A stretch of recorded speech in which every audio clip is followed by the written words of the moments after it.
Eita, chegou aí o grande momento, o início das nossas conversas e papos de passarinheira, né? É isso aí, tá chegando o pessoal. Falou, Paulo, seja muito bem-vindo. Equipe Areia, junto com toda a galera aí, Eduardo. Fernandinha, minha querida, a primeira, a focada. Falou, Brunão. É isso aí, show de bola. Júnior chegando, pessoal da CCPM, Cassiano, Criatório Tom, show de bola, tamo junto aí, Real Canários. Aí, Breno, show. Vamos falar de Azulão também, né? Então, já tô fechando aí com os próximos palestrantes. Teremos aqui pessoas de bastante referência na criação de passeriforme, né? Enfim, vamos conversar também com pessoas de psitacídeos, né? Eu acho que é legal para a gente poder agregar mais valor, conhecimento. O pessoal tá chegando, Iago. E aí, Belém, tudo bem, Kleber? Seja bem-vindo, amigão. Show. Brunão já tá na área aí, tá? A gente já chegou na hora. Vou chamar o Brunão pra gente entrar, a gente começar a conversar aí sobre o tema de hoje, um tema bastante instigante, interessante, né? Um tema que tem crescido muito em nosso estado, aqui em Pernambuco.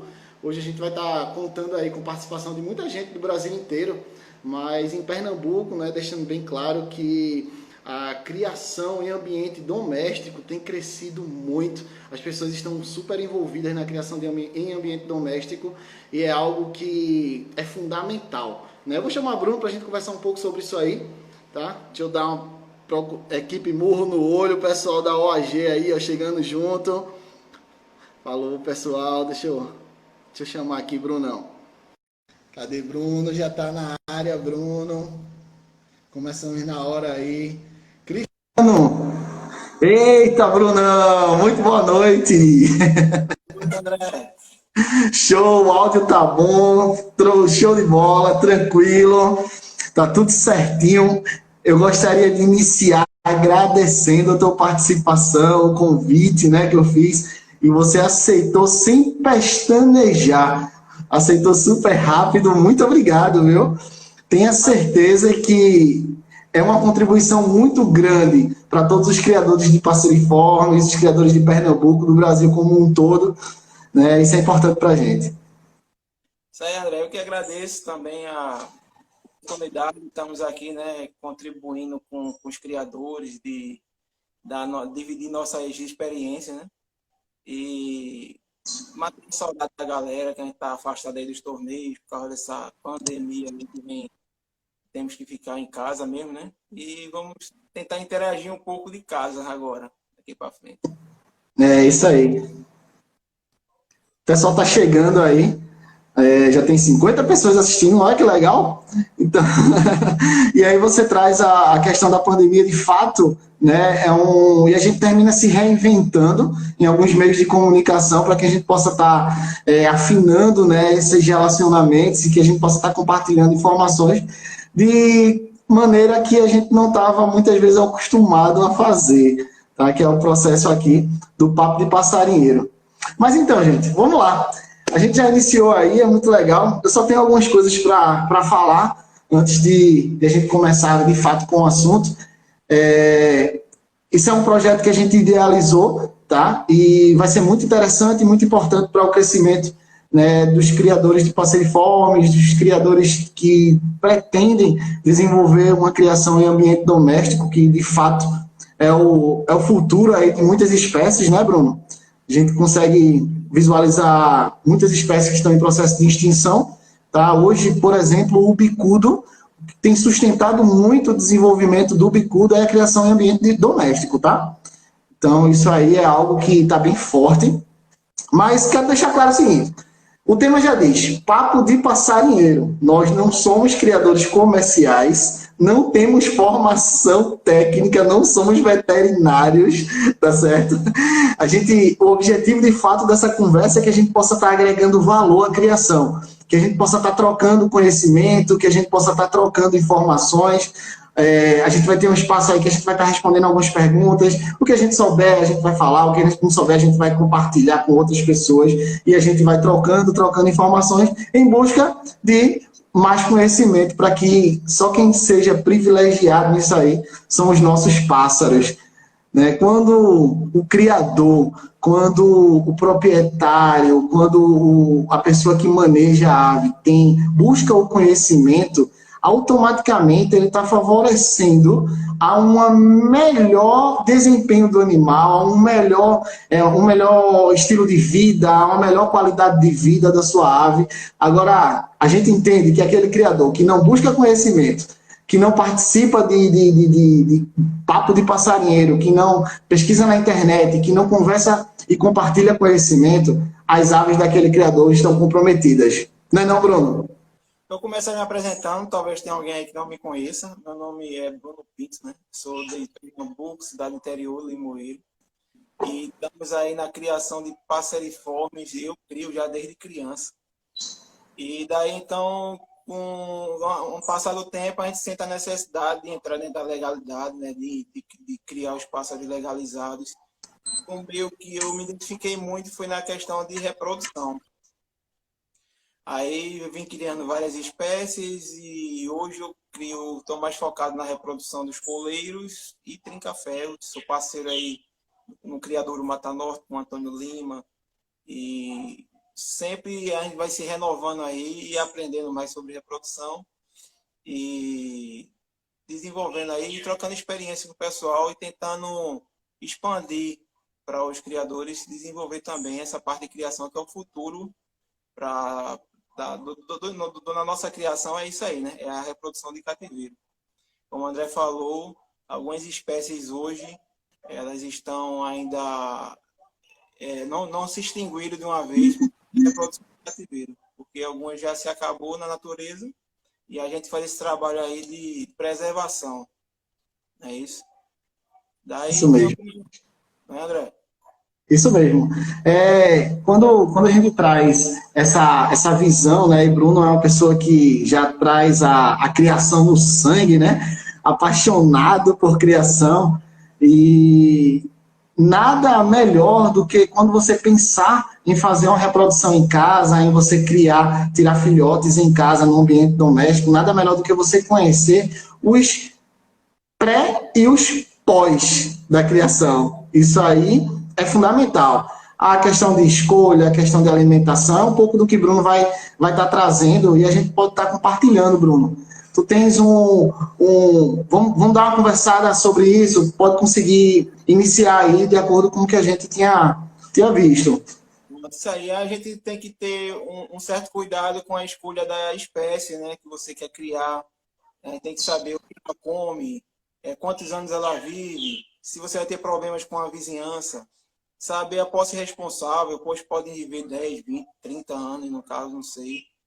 E se você vai ter disponibilidade realmente de tempo para dar a atenção necessária para essa criação, para esses seus passarinhos. Beleza? E o maior cuidado que você deve ter para a reprodução é na escolha das matrizes do galador. É Isso, importante que sejam pássaros jovens, que venham da mão de algum criador e sejam pássaros bem tratados, né?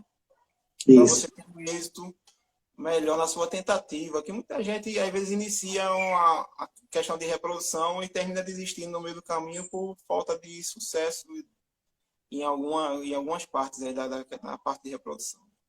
E você Verdade. conseguindo boas matrizes e um bom galador, você já tem uma chance grande de dar certo. Procurar pessoas, criadores responsáveis, com a origem do animal de boas origens, e seja bem tratado, pássaros jovens. Aí deve ter cuidado com a obesidade, de pássaro que estiver muito gordo, vai ter dificuldade com a reprodução. Esse é o cuidado que a gente deve ter inicialmente para quem quer iniciar a reprodução de silvestre em cativeiro. Né? Isso. É isso. Depois você tem que escolher a espécie realmente que você se identifica, porque é um trabalho que não é do dia para a noite, pode ser que leve um tempo, uma preparação, e você tem que gostar daquela espécie, porque é um trabalho contínuo e pode levar um bom tempo para você conseguir o êxito aí na reprodução. É isso. É E o verdade. princípio de tudo de uma temporada de reprodução é no período de muda, André. Por toda a temporada, seja de torneio, seja de reprodução, é na muda. Passarinho E as pessoas acham que é o final, né, Bruno? Mas é o princípio de tudo. precisa de tudo. Pô. A muda é um processo de renovação do passarinho, que ele deve estar bem tratado, bem alimentado, bem higienizada a gaiola, ele vai fazer uma muda boa. A gente vai entrar também falar um pouco sobre a questão de suplementação. Tem gente que faz suplementação durante a muda do passarinho. Eu não acho, não sou de acordo de fazer, porque muda é um processo de reabilitação, de renovação, como se você estivesse resetando seu celular. Todo tipo de suplemento, de qualquer coisa que intoxicou o passarinho vai ficar acumulado no fígado desse passarinho. E Isso. durante a muda é um processo de renovação, de um reset que está fazendo ali no passarinho. Aí tem criadores que têm o hábito de fazer uma suplementação, às vezes uma medicação que não é nem de acordo para pássaros, para animais de grande porte, e usem passarinhos no período de muda, achando que vai fazer o melhor passarinho, nem sempre é o melhor. Eu acho que aí às vezes acontece do passarinho repetir muda, porque vai estar com o fígado já doente, por Isso. dessa suplementação, e repetir a muda novamente. Aí atrapalha. No meu plantel, eu sempre mantenho uma boa alimentação, banho de sol, que é importante, e a gaiola bem. Hum, Isso aí, para mim, é o necessário para o passarinho fazer uma boa muda. isso. E esperar o tempo dele descansar, terminou a muda, completou, e uns 30 dias no mínimo de descanso, para depois iniciar os trabalhos de processo de eles aprontarem, né? Ô, Aprontar. Brunão, só uma dúvida de muita gente, né? Qual foi o criador que de repente nunca perguntou isso? E hoje a gente tem pessoas aqui assistindo com bastante experiência e outras que estão crescendo na criação. Quando tu falasse no processo de muda, algumas perguntas as pessoas sempre perguntam: pode dar banho de sol na muda? Pode dar banho de banheira para o passarinho durante a muda? Pode limpar a gaiola durante a muda? Quando eu era pequeno, meu pai dizia: não limpe a gaiola não durante a muda que o passarinho. Eu não sei se tu já ouviu falar disso. Banheiro é indispensável, todo o processo de vida do passarinho, seja em muda, fora de muda. Durante a muda, o passarinho tende a tomar menos banho na banheira, porque ele está dolorido, os canhões deixam ele um pouco febril, ele vai evitar por ele mesmo. É bom deixar disponível sempre uma aguinha limpinha na banheira ali, disponível sempre para ele. O banho de sol é importante, porque o sol ele é um desinfetante natural. Pô. Alguns fungos e bactérias morrem somente com contato com o sol. Então, Hum, não se deve assim, exagerar, né? Tem que ter certos cuidados para não exagerar o sol muito forte. Pode fazer mal ao passarinho. Um banho de sol com moderação faz bem. Precisa ser todo dia também, 2 ou 3 vezes na semana. Durante a muda, é bom. Passarinho, sim. Banhozinho de sol. E você falou banho de sol, banheiro, qual foi a outra coisa? e limpeza de gaiola. Limpeza da gaiola é indispensável. A gaiola tem que estar sempre limpinha, higienizada direitinho. Você pensando que ia passar uma faca ali no fundo da gaiola, tá com a gaiola limpa, não. Você tem que lavar o forro ali direitinho, com água, sabão, água sanitária, manter a gaiola limpinha. Todo o período do passarinho, da vida do passarinho, não só na muda, como todo o processo da vida do passarinho. Precisa disso aí. É É isso. verdade. São mitos que a gente vem escutando, né, principalmente de pessoas que vêm do passado. Quando eu falei da questão da gaiola, eu lembrei do meu pai, né? Eu crio passarinho desde pequeno, e aí meu pai sempre falava: olha, na muda você não pode limpar a gaiola do passarinho, senão acaba com a muda dele, ele para de mudar. E eu cresci escutando isso até o momento que eu desconstruí essa ideia, né? Mas eu pensava assim. É isso aí, André. Alguns mitos, né? E algumas experiências a gente vai adquirindo como criador, ouvindo experiências de outros criadores, ouvindo experiências técnicas também de profissionais veterinários. E uma das experiências que tomei para mim, que eu fazia antes, hoje não faço mais, é a questão de vermifugação. Quando se adquiria qualquer passarinho, a primeira coisa que o criador fazia era vermifugação. Depois eu aprendi com alguns veterinários amigos, parceiros, que tem um amigo que veio fazer exames com os passarinhos da gente aqui em Recife, lá do Rio de Janeiro, você lembra? Renan. Foi Renan Cevaroli. Renan Cevaroli. Eu conversei muito com o Renan. E ele falou para a gente que milhares de coletas parasitológicos, de exames parasitológicos, são exames de fezes, para identificação de verme. Ele disse, toda a vida dele, eu acho que foram menos de 20 casos de verme passariformes. Porque existe um processo que a verme tem que fazer para concluir aquele processo, e na gaiola não conclui esse processo, e poucos passarinhos vai ter verme na gaiola. Aí, quando a gente faz uma vermifugação no passarinho desnecessariamente, você está apenas agredindo o fígado do passarinho, e sem necessidade. Isso. Bom mesmo é a gente fazer um exame parasitológico no seu passarinho. Isso. Médico veterinário, a gente aqui em Recife tem Dr. Abdiz, um grande amigo da gente. É isso aí. Visão da gente aí, dos criadores de Recife, de Pernambuco. Vai lá, chame lá o coroa, gente boa demais, doutor Abdiz. Vamos lá fazer o examezinho do doutor Abdiz lá na OP. Entre outros, qualquer outro profissional. O que é importante é isso. Ninguém vai lá no hospital e diz, eu quero tomar um bezetacil. Ninguém quer, né? Ninguém quer, né? Ninguém quer medicamento passarinho sem saber se ele está doente ou não. Então, eu não sou a favor da questão de vermifugação sem antes um parecer veterinário, né? Isso. E a questão de suplementação, os criadores, principalmente de Recife, eu passei por isso também, a gente é um pouco carente de uma orientação técnica de um veterinário. E a gente aprendeu muita coisa com os vendedores de casa de ração, vendedores de medicação. Que diz o que quer, né? Aí eles ensinaram o que a gente? Que passarinho precisa de suplemento para isso, suplemento para aquilo, suplemento para isso, suplemento para aquilo. Isso. E termina a gente intoxicando, o passarinho dando uma carga de suplementação desnecessária, que toda a vitamina que o passarinho ingere, que não for a necessidade que ele precise, ela vai ficar acumulada no fígado. Aí termina sobrecarregando o fígado daquele passarinho de forma desnecessária.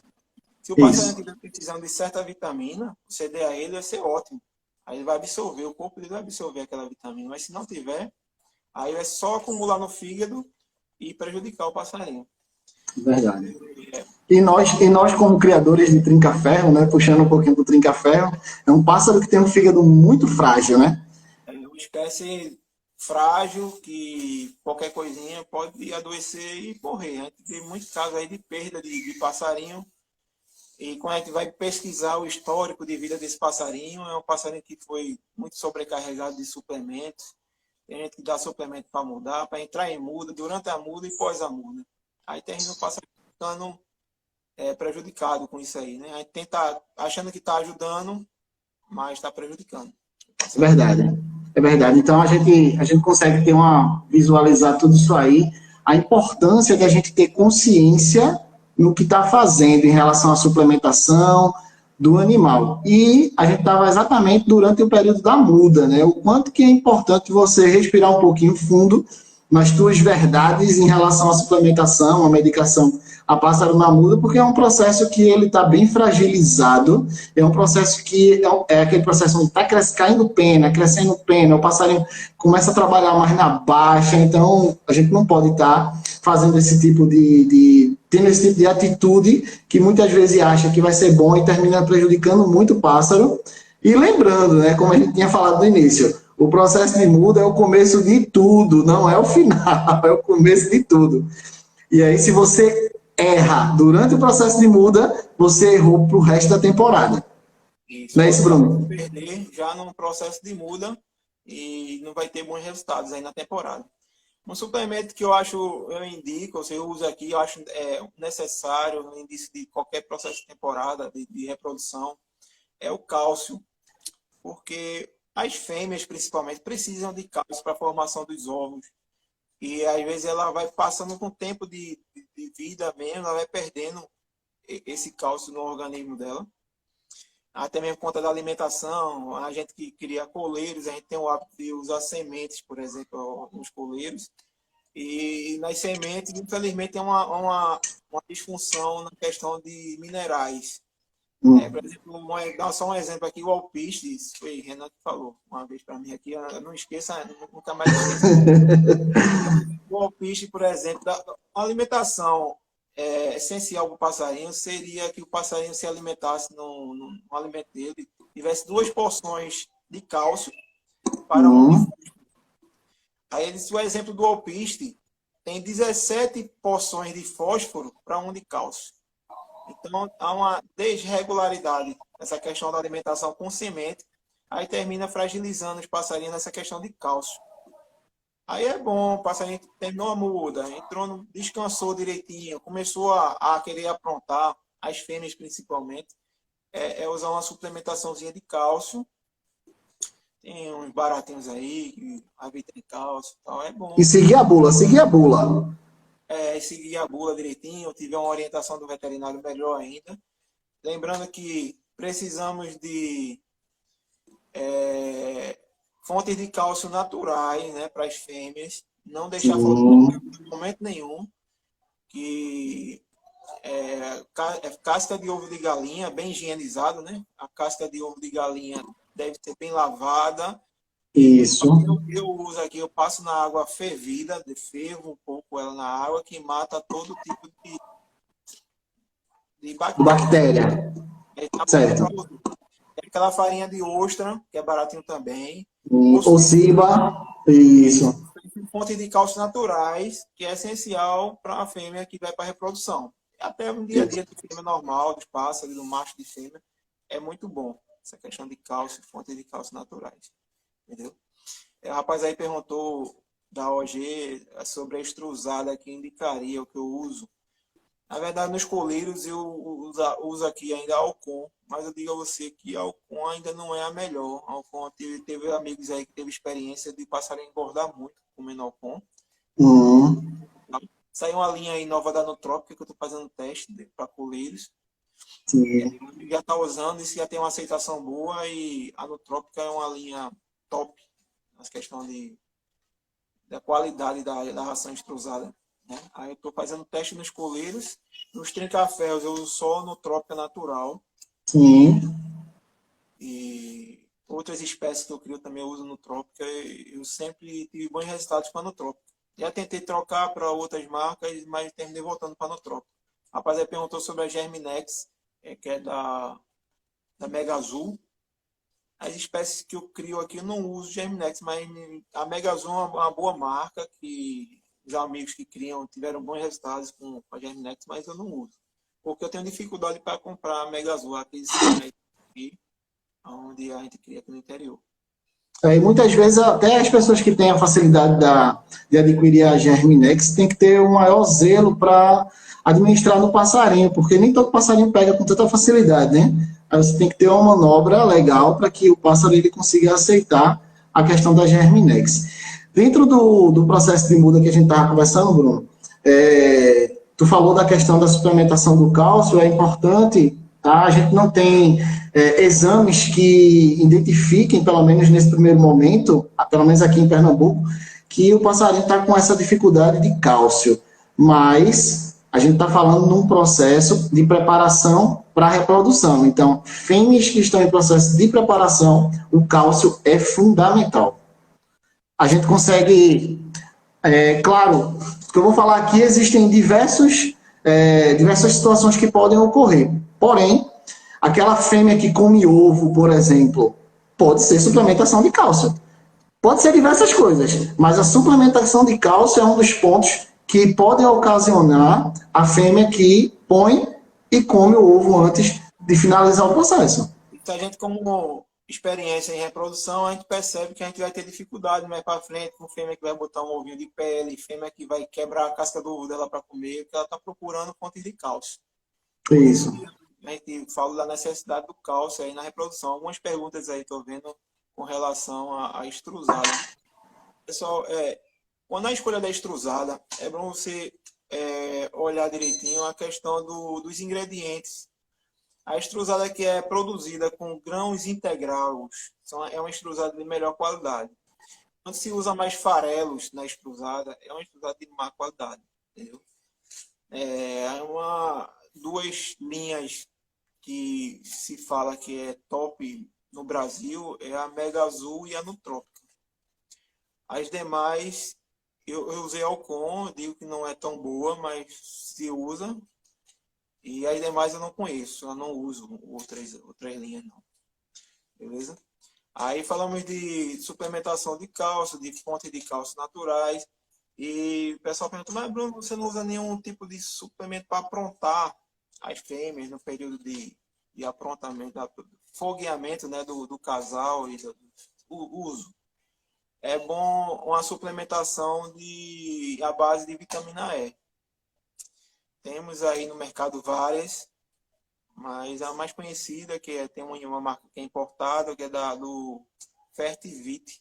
Sempre teve bons resultados do Fertivit, já inventaram muitos suplementos aí diferentes, de outras marcas e tudo, mas o Fertivit sempre foi o melhor, sempre foi bom. Tem até uma Isso. linha nacional do Fertivit, que é da Arão, eu usei e gostei também.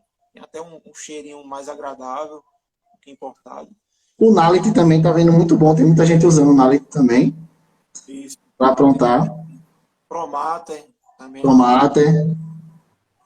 Isso. E Agora, só deixar essa questão de aprontar a fêmea, tá? É bom que as pessoas tenham. Para aqueles que não conhecem, existe um período que é o fotoperiodismo, que o pessoal chama, que é onde as fêmeas entendem que está num processo de reprodução, tá? Que é onde a gente começa, que elas entendem que os dias eles são mais longos durante aquele período do ano, onde o sol nasce mais cedo e se põe mais tarde. Então, aquele período, na natureza, as fêmeas entendem que é um período mais fértil, mais produtivo de comida, de alimentação, de sementes, enfim. E aí é aquele período que ela entende que é o período de reprodução. E aquele período do ano onde o sol ele nasce mais tarde e se põe mais cedo, é exatamente aquele período que ela entende que é o período da baixa para mudar. Não é isso mesmo, Bruno? muita gente me pergunta sobre a questão da temporada. Quando é a temporada de reprodução, Bruno? Eu vou lhe responder que seria a temporada de reprodução varia de acordo com a sua região onde você mora, no seu habitat, no habitat dos passarinhos onde você mora. E no Sudeste, a gente tem um período de reprodução diferente do nosso aqui, por conta do frio. Lá no inverno, o frio atrapalha os passarinhos, né? Aqui no Nordeste, o inverno ajuda, porque é o período de chuvas. Isso mesmo. Aqui em Pernambuco, por exemplo, eu vejo climas diferentes num estado que é pequeno. E o período de reprodução começa diferente. E na região do litoral e na vegetação de floresta, floresta rapaz, esqueci. Florestas tropicais, clima tropical, né? No litoral, no período do litoral, começa as fêmeas a aprontarem lá mais cedo. A gente observa pela Sim, natureza. sim, entendi. Os coleiros começam a aprontar mais cedo do que no interior. No interior, ele vem começar a aprontar já no começo da chuva, onde a oferta de alimento é maior, tanto de insetos como sementes. A oferta de alimento é maior. Então, você deve observar o período de reprodução ideal para a sua região, é onde os passarinhos estiverem na natureza, se acasalando, um período de facilidade de acasalar. Isso aí, rapaz, ajudou aí. Cristiano. Valeu, Cris. O clima da Mata Atlântica já é diferente daqui de onde eu moro. Agreste setentrional já começa já a zona de transição entre zona da mata e Agreste. Agreste e Sertão já são climas diferentes. Mas é isso aí. A gente saiu da muda. A gente saiu da muda. Aí agora corre os próximos passos, Brunão, para que a gente possa ter essa visão mais nessa cadência, né, de desenvolvimento para a reprodução. O que é que tu faz aí? Pronto, terminou o processo de muda, processo de descanso, deixar pelo menos uns 30 dias eles descansando, para depois começar o manejo de um banho de sol mais contínuo, de ofertar uma alimentação mais caprichadinha, no caso dos puleiros, bota um matozinho a mais, a verdurinha sempre deve botar na questão da alimentação, dar uma caprichadinha a mais, né? Deixar Isso. eles ouvirem mais, as fêmeas ouvirem mais os machos a cantarem, que isso tudo ajuda no processo de apronto das fêmeas. É ouvir o macho cantando, o banho de sol. A gente falou do cálcio, mas a grande importância não é só da fêmea ingerir o cálcio, tão importante quanto ela ingerir o cálcio, é ela tomar o banho de sol, que o banho de sol é que vai fazer o procedimento do organismo dela para a absorção do cálcio. O banho de sol é muito importante em todo período. Vai fazer uma pergunta aqui. Passada de torneio na muda, mantenha casada? Isso aí, amigão, aí depende do indivíduo, né? Indivíduos que se mantêm, eu não gosto de botar macho perto de fêmea no período de muda. Eu gosto de distanciar os passarinhos de torneio da fêmea no período de muda. Isso é manejo de passarinho para passarinho, né? Comportamento. Aí, sim, Bruno, vai falar. E depois que eles já estão começando a interagirem para querer aprontar a fêmea, aí que eu entro usando um suplementozinho do Fertivite. Aqui eu uso o Fertivite. Qualquer suplementação que a gente usar, a gente vai ter um aproveitamento melhor se usar ele na ração.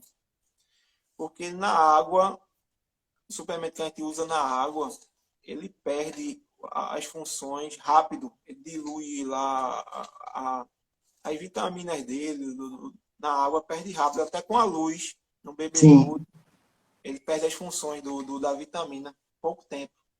E na farinhada, no alimento, ele tem um aproveitamento melhor. A gente usa aqui uma farinhada diária, com ovo cozido. Muita proteína. Realmente, isso é importante também para a questão da é o aumento da oferta de proteína. Isso. Você vai usar insetos, e essa farinhadazinha de ovo, isso aí que ajuda o processo de apronto e reprodução das fêmeas. Essa questão de aumento da oferta de alimentos vai fazer ela perceber que está propício para a reprodução, porque vai ter alimento ali para os seus filhotes, né? Para servir para os seus filhotes.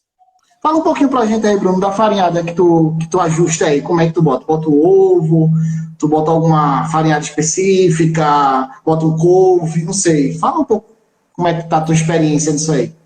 A farinhada que eu uso aqui, André, é um padrãozinho que a gente vem dando certo, principalmente na criação de filhotes. Eu uso 50% da extrusada da Alcon, Coleiros, 50% da farinhada da Nutrópica, Ovos e Mel.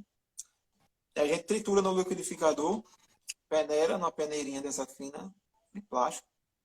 Fica aquele pozinho, né? Aí bota uma garrafinha PET, bem vedado, e uso diariamente.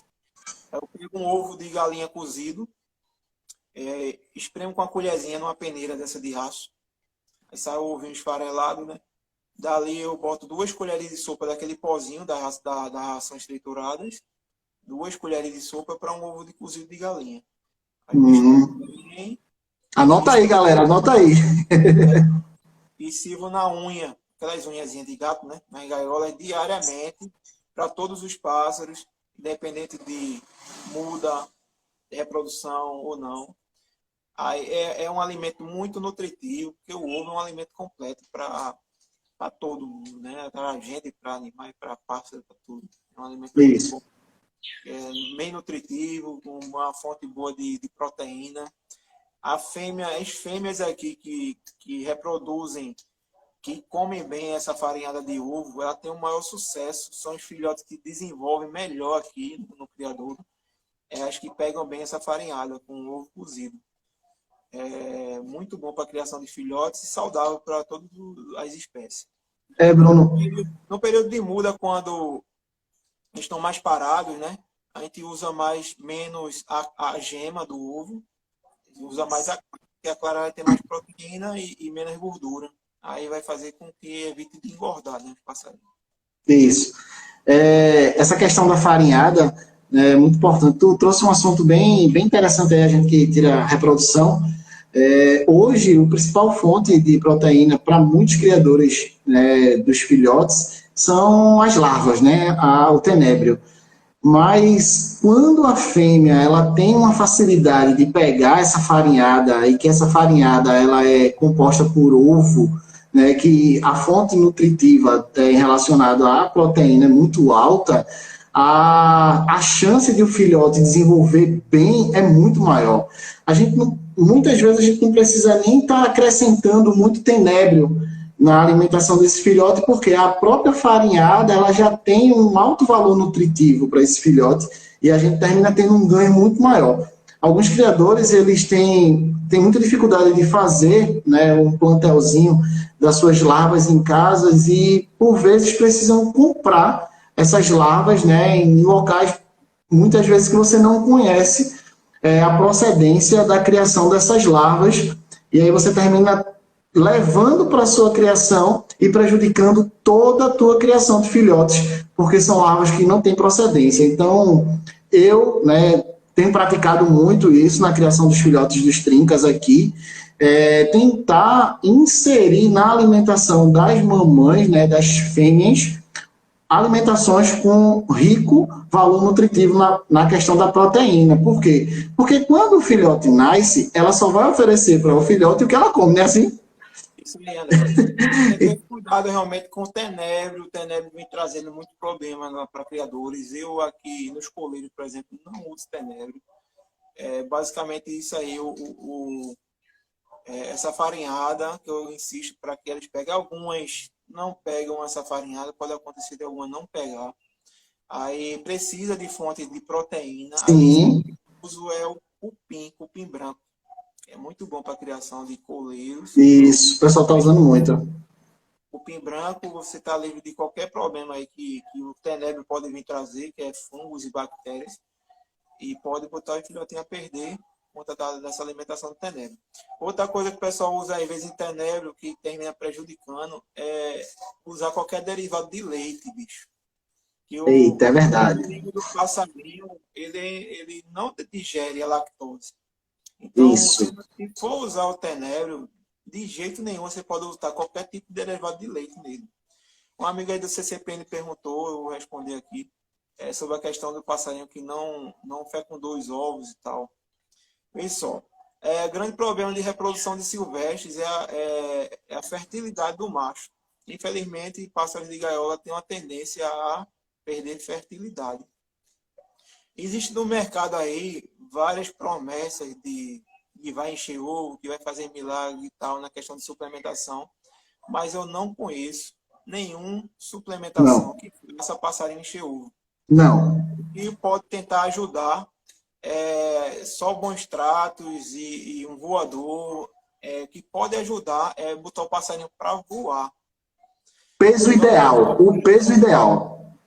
Um voador grande, que às vezes o passarinho, aparentemente, ele não está obesão, tá fininho, mas existe uma gordura interna, uma gordura abdominal, uma gordura visceral, que atrapalha o processo de reprodução. Às vezes ele está fininho ali, mas existe aquela gordura visceral que está bloqueando os processos por dentro dele. Então, só vai fazer essa liberação direitinho, aí é com o passarinho voando. Tem que ser voador grande e tentar. É um processo longo e nem sempre você consegue atingir o objetivo, que é fazer com que o passarinho fecunde novamente, ou que venha fecundar. A indicação para quem está começando é procurar um passarinho que já esteja bem de fertilidade, e se bater em um e não cruze e não encher ovo, é melhor descartar e procurar outro. Quando essa questão da reprodução, né, no que tange ao desempenho dos machos, né, muitas vezes o macho, ele não, passou muito tempo, né, ou nunca reproduziu, é um pássaro adulto, já tem os seus 5, 6 anos, e muitas vezes está fora do peso. É importante que nós, quanto criadores, a gente crie um hábito de pesar as nossas aves. Né? Então, compra uma balança baratinha, aquelas eletrônicas, bem baratinha no mercado, dá em torno de 30, 40 reais. Você pega uma gaiolinha, né, para fazer aquela tara da gaiola, bota o pássaro dentro, né? Como a gente está falando de coleiro aqui, né? O coleiro ele fica entre 9 e 11 gramas, tá? É o peso do coleiro, né? O peso ideal aí para um coleiro. Então, é importante que você esteja sempre ligado na questão do peso do teu pássaro, e que isso tem total influência durante o período da cruza, né? Ou da reprodução, porque se o macho não tiver tanto bem, né, no que tange as questões nutricionais, também na questão física, né? Porque a gente conhece muito bem o processo, então é um processo desgastante para o macho, e muitos criatórios usam um único macho para 2, 3, 4, 5 fêmeas durante um período muito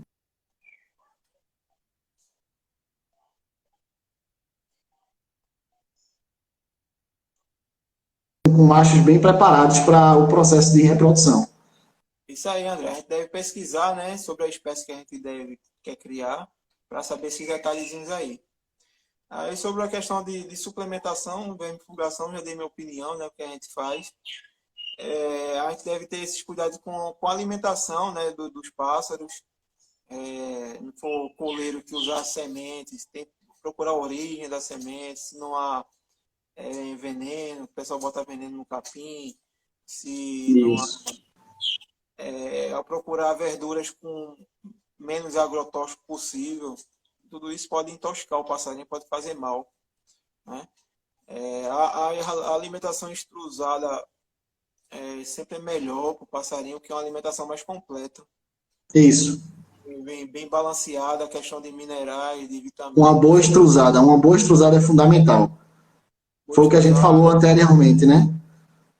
Frutas. E o principal, gente, é todo o período da vida do passarinho, de você como criador. Se você só tem tempo para criar um passarinho, só crie um, mas tem que criar bem tratado.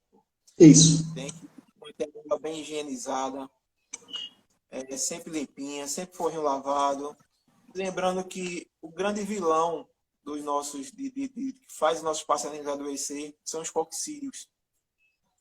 Para uma boa higienização no combate dos coccídeos, a gente tem que, pelo menos 6 meses, tira o passarinho da gaiola que ele mora e levar aquela gaiola com a questão de temperatura. É bom dar um banhozinho com água quente na gaiola, que o coccídeo só morre com temperatura, o fogo ou água quente, para poder matar esses coccídeos.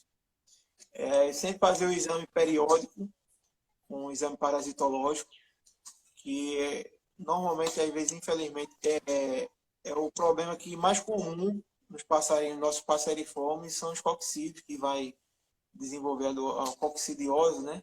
O pessoal conhece por peito seco. Isso. Através desses parasitas não, protozoários, que provocam esse problema. Aí a gente, fazendo o exame e sendo diagnosticado, fazer o tratamento direitinho e tendo sempre essa higienização, você nunca vai perder um passarinho por conta disso. É verdade, Bruno. Ter cuidado com a questão de tratamento preventivo. O pessoal faz muito isso. Quem frequenta vendedor de medicação vai ouvir que é bom esse tipo de tratamento preventivo. Mas, na verdade, tratamento preventivo não é bom para o passarinho, porque vai fortalecer esse protozoário, vai apenas fortalecer esse protozoário, e quando você precisa tratar, vai ser mais difícil a cura do passarinho que tiver doente. Já vai estar resistente, né? Vai dar uma resistência a esse protozoário. Então, se o passarinho for diagnosticado com coccídeo, tem que fazer um tratamento sério no combate desse coccídeo, e evitar esse tipo de tratamento preventivo, que na verdade não é preventivo. Você ou vai medicar errado o passarinho, pode prejudicar o passarinho no fígado, ou vai fortalecer esse protozoário. Isso. Quando alguns minutos atrás, alguém perguntou aí qual gaiola, né, que a gente usava para reprodução. E aí eu aproveitei o momento agora que tu está falando da questão da coccidiose e de algumas ações preventivas. Ações preventivas é diferente de tratamento medicamentoso, tá, gente? Então, a gente precisa ter hábitos preventivos em relação à higienização. E aí casou muito bem com a pessoa que perguntou em relação às gaiolas. Aqui, por exemplo, eu faço a limpeza das gaiolas com água quente, né? Além da água sanitária, depois eu limpo todas as gaiolas com água fervendo, uma temperatura alta, justamente para eliminar esse processo de coccidiose, caso venha existir. Porque durante o período de preparação para a reprodução, com o nascimento dos filhotes, e eu já passei por isso, tá? A gente está com um plantel aí, de repente, contaminado com alguma questão de coccidiose ou de coccídeos. Isso vai influenciar totalmente no desempenho ou no desenvolvimento do filhote. Tá? Vai ter filhote que não vai aguentar nem 3 dias, porque aí a gente vai se perguntar o que é que está acontecendo, o que é que está acontecendo, mas foi justamente as ações preventivas que não ocorreram no teu plantel. E isso aí vai influenciar diretamente no desempenho ou no desenvolvimento do filhote, na verdade.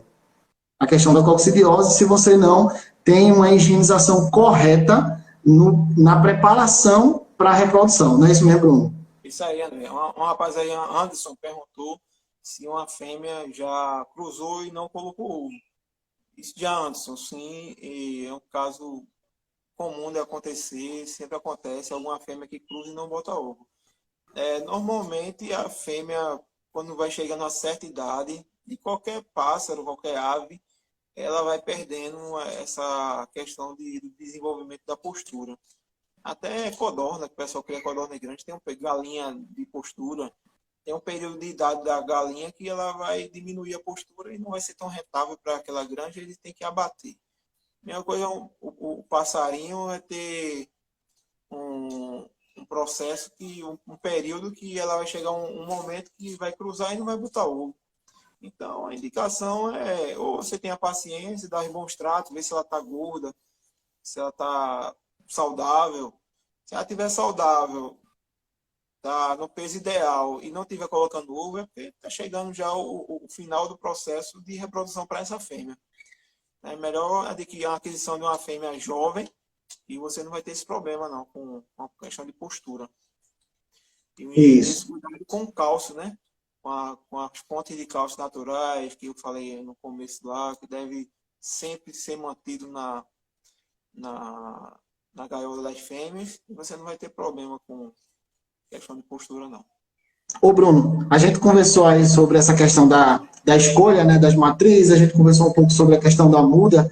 Fala um pouco como é que funciona, como é que tu vem trabalhando na reprodução, a questão da aproximação dos machos. Então, a gente entende que a fêmea já finalizou a muda, tu já fez toda a parte nutricional, já deixou tudo bem alinhado, tá? Então, tá tudo pronto nas prateleiras esperando o grande momento, né? Como é que tu trabalha esse processo de aproximação de macho, tipo de gaiola, as laterais removíveis, enfim. Fala um pouco desse processo aí. Como é que tu vem enxergando isso e aplicando, né, na criação dos passarinhos? A gaiola, que ela foi projetada para reprodução, ajuda muito, né, nessa questão de reprodução. Porque a gente usa essas gaiolas de ferro e essas laterais. A gente sempre bota o macho do lado da fêmea, uma divisóriazinha, e todo dia dá uma mostradinha, o macho se apresentando para ela. Quando ela está pronta para reprodução, ela vai se abaixar e a gente deixa já as gaiolinhas de porteira, as divisórias abertas. Quando tirar a divisória, ele já vai largar a fêmea e volta direitinho, tranquilo. Né? Lembrando que algumas experiências que eu passei, né, durante esse período aí, né, que eu já venho trazendo, muitas vezes a fêmea ela não aceita o macho no início da temporada, tá, gente? Então a gente acha que já está tudo pronto, chegou agosto, ela tem que tirar filhote porque chegou agosto, né? No caso dos trinca-ferros, a gente tem que entender que existem fêmeas que já têm um costume da reprodução, que já são matrizes já, que reproduzem, mas existem fêmeas, aquilo que eu falei antes, é a questão comportamental. Existem fêmeas que demoram um pouco mais a aprontar, da mesma forma, o macho demora um pouco mais a aprontar. Vou trazer um exemplo do galador que eu tenho aqui, que é o Trovão, né? Muitas pessoas conhecem. Eu nunca consegui cruzar Trovão entre o finalzinho de julho e a primeira quinzena de agosto. Ele só começa a aceitar bem as fêmeas para o final de agosto. Iniciando setembro, é quando ele começa a aceitar bem as fêmeas, que ele começa a entrar em ordem para cruzar. E é um passarinho que eu já tiro filhote com ele há 3 anos, né? Para você ver, é importante que a gente tenha conhecimento do que a gente tem em casa, do nosso plantel, e que a gente não venha deixar a falta de paciência tomar conta, né, do nosso emocional, que vai ser muito pior. Deixa eu lembrar de uma ação que eu tinha, né, no início de tudo. Eu acho que todo passarinheiro que tira a reprodução já teve isso.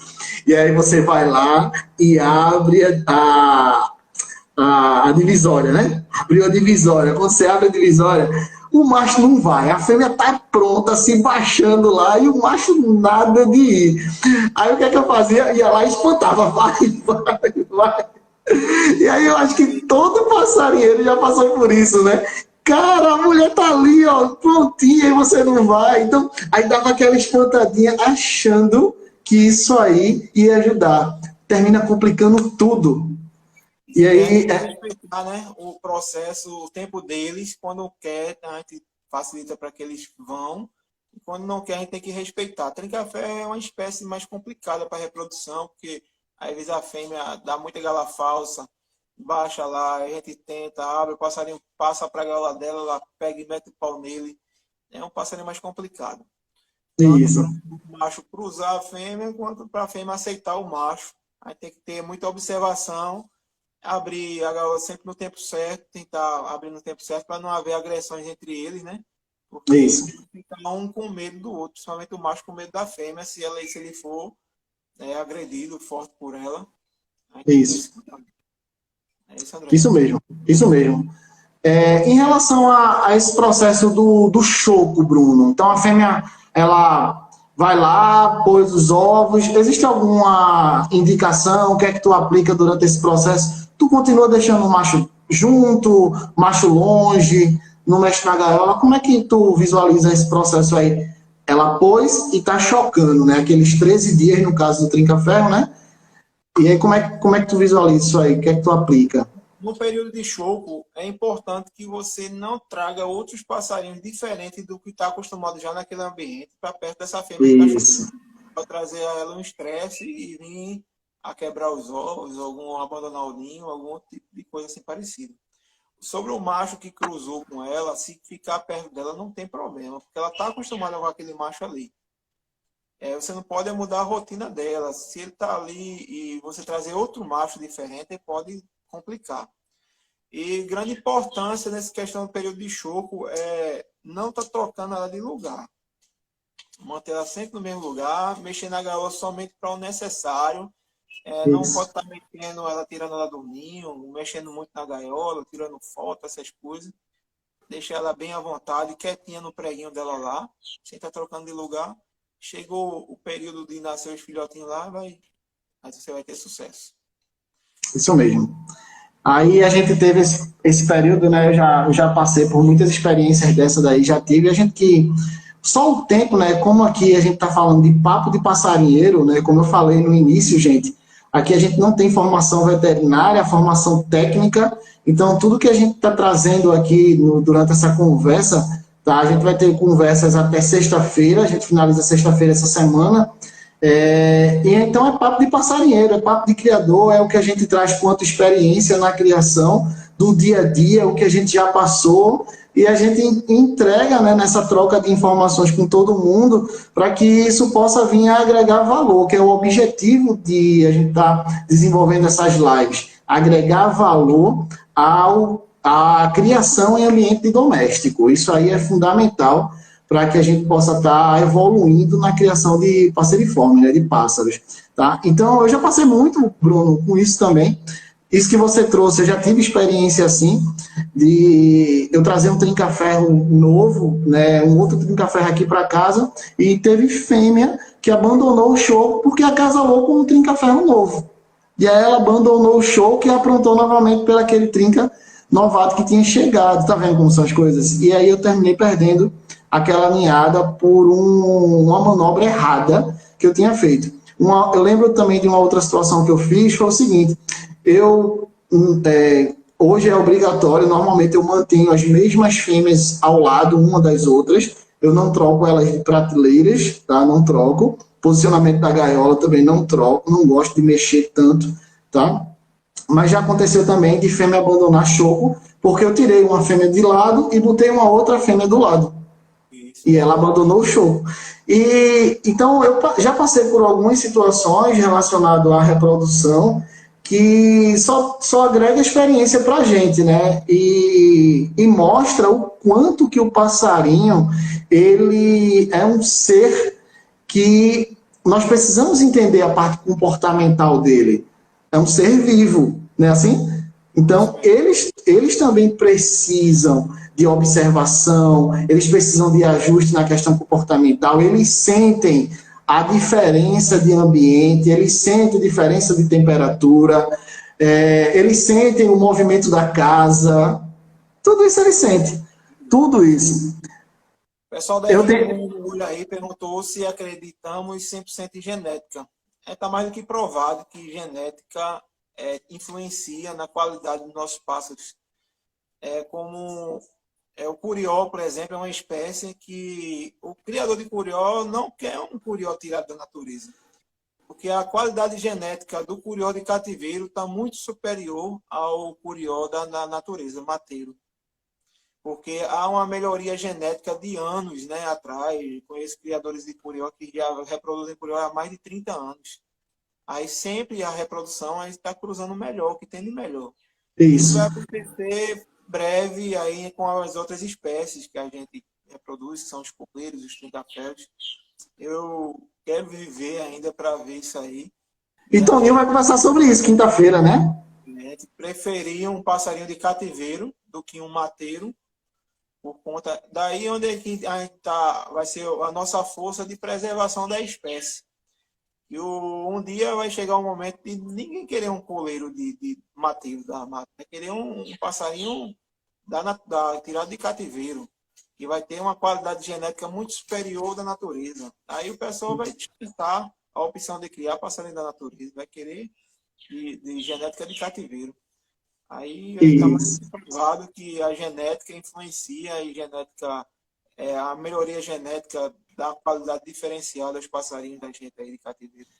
Ô, Bruno, e Toninho vai trazer esse assunto, né? Toninho é uma pessoa que tem bastante conhecimento, né, sobre o assunto de seleção genética, que é o proprietário do Mata Norte, né? Essa pessoa que está à frente da questão da seleção genética do Mata Norte nessa situação.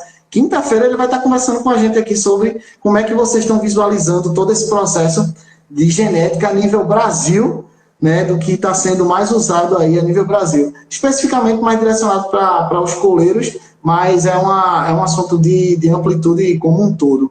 Então, Bruno, a gente falou um pouco da questão do período de choca. Vamos falar sobre a criação dos bebezinhos quando nascem, né? Como é que tu visualiza, como é que tu aplica aí o nascimento, né, dos filhotes? Para mim não é nem mais surpresa quando nasce um filhote. Já tá tudo né? É bem natural e a gente tem que ter o cuidado com a alimentação. Até uma amiga aí da ornitologia AOG perguntou sobre a questão daquele pontinho preto que dá no filhote que morre, Hum, filhote. Sinceramente, eu não sei te responder nada sobre esse problema, porque eu não tenho esse problema aqui. Eu sou muito difícil de perder um filhote por esse problema aí, que aqui não isso não acontece. Provavelmente deve ser provocado por uma questão de má alimentação, de fungos, alguma bactéria no alimento, alguma coisa parecida com isso aí. Essa experiência que a gente tem aqui com essa farinhada que usamos na criação dos filhotes é muito boa. Os filhotes que a gente cria com essa farinha tem um desenvolvimento muito bom e tem um valor nutricional muito bom e não temos dificuldade para criar o filhote não, com isso aí não.